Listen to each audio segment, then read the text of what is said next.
Okay, we all know each other, but just in case you don't know me after a year, my name is James Poe, and this is Transliteration. So here's my contact info. You'll notice my office is different. It's in the E building. The third time I have moved this year, but I've moved to nice surroundings in front of the lake. But don't tell anybody, because if they figure it out, they'll probably not let me be there. I'm sure it's just a matter of time before someone figures out, that I'm probably not supposed to be there. So, office hours are Monday to Thursday, 1:30 to 4, and of course, the class is in this room in this building. You've seen this before if you've been with me in classes, but basically this just says we're accredited. Yay for us. Course description. Talks about the transliteration process, but we don't just limit ourselves to that. The book is, I see several of you have it, it's the Transliterating Show Me the English. In addition, you'll probably need some device, like a USB drive or something like that. I will also upload additional articles to Blackboard as needed, depending on what I'm going to talk about that day, so that students can use it as prep information. Communication policy, we'll either use ASL, signed English, or spoken English. Realize if we're speaking, it's usually in relation to transliterating or interpreting. Civility, I won't go into detail about that, just basically be nice. Give you a moment to take a look at the goals there.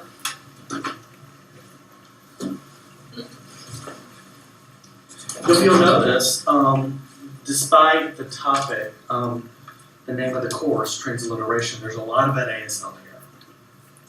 So everybody always assumes, we're going to do transliteration. We've studied it, ASL for 2 years, and now you're going to make me do English. Or vice versa. Yeah, I finally get to do something I understand. Actually, no.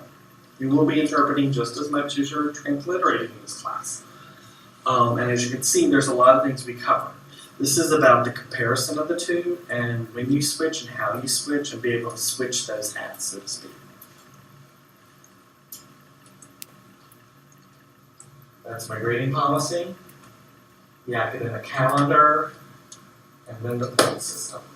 I've gone back to just the basic point system compared to what I did earlier last year, because this is simpler.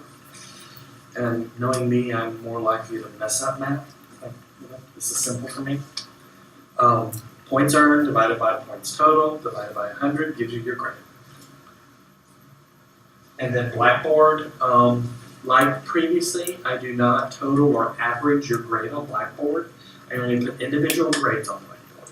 Having said that, it is your responsibility to let me know if there's an error with an individual grade, and that means you must probably keep copies of any graded assignments or any graded emails or anything like that. Because if there's a correction, I'm going to ask you to provide proof of it. Those are the work requirements. We will be doing weekly quizzes, a couple of reflection papers. You'll be doing classroom interpreting and transliterating. You will do a redo, and you will do a mock credentialing exam. I'll explain about more about those later. Makeup policy, no late work. I will allow one makeup for a quiz for an excused absence. That will be done at my time and my schedule, because it usually means I have to rewrite it, which annoys me. So, attendance, again, like previously, 3 unexcused absences will cause a letter grade drop, and then 3 tardies equals an unexcused absence. Course activities. Weekly quizzes will be once a week, usually, sometimes once every couple weeks, and there'll be about 50 points each, not 30. And I know that seems high, 50 points, but my experience in the past is students don't read these chapters, so I make it, worth your while. Reflection papers, you will have 2 5-page reflection papers due, one after the midterm, one after the final.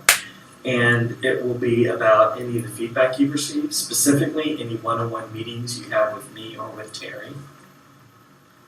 The requirements for that are listed here. The next thing is the classroom interpreting and transliteration activities. You'll be required for a point system to do at least 5 classroom interpreting activities. Usually very much like what we're doing right now, signing and speaking. There'll be an option to sign and speak every class almost.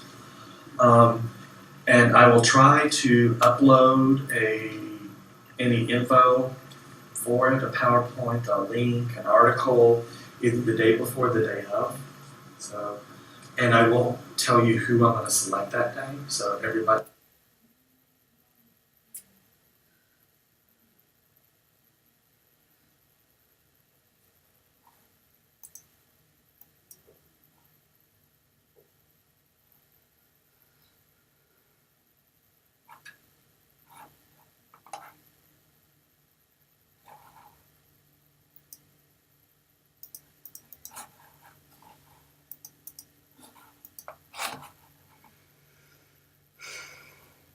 To make it resemble test-like conditions to take your credentialing exams. In this case, it'll be mostly transliteration, not necessarily interpreting. But we'll be doing the same thing as you go into the spring, and it will incorporate more interpreting as well as transliterating. And you'll be required to do a baseline, midterm, and final, and do a one-on-one meeting with Terry. So you have 5 meetings either with me or with Terry and I.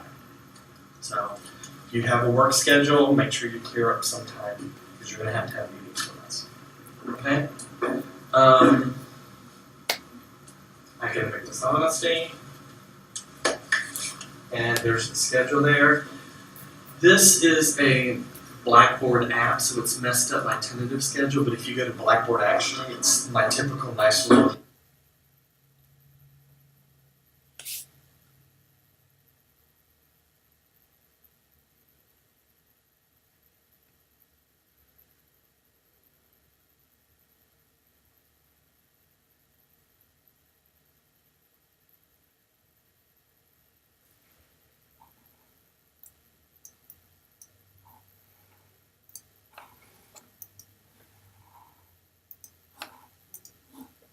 Okay, so this in addition to what you're doing.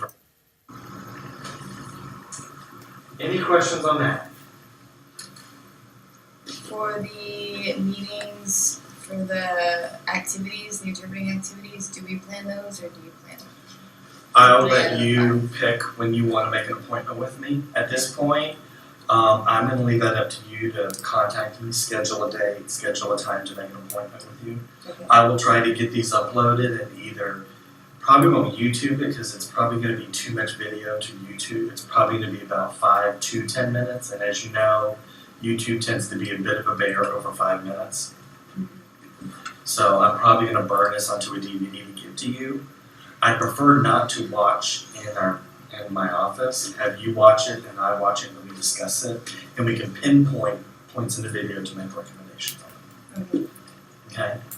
So this, in addition to what you're doing for practicum, you'll be doing a lot of scheduling, a lot of appointments, a lot of dates.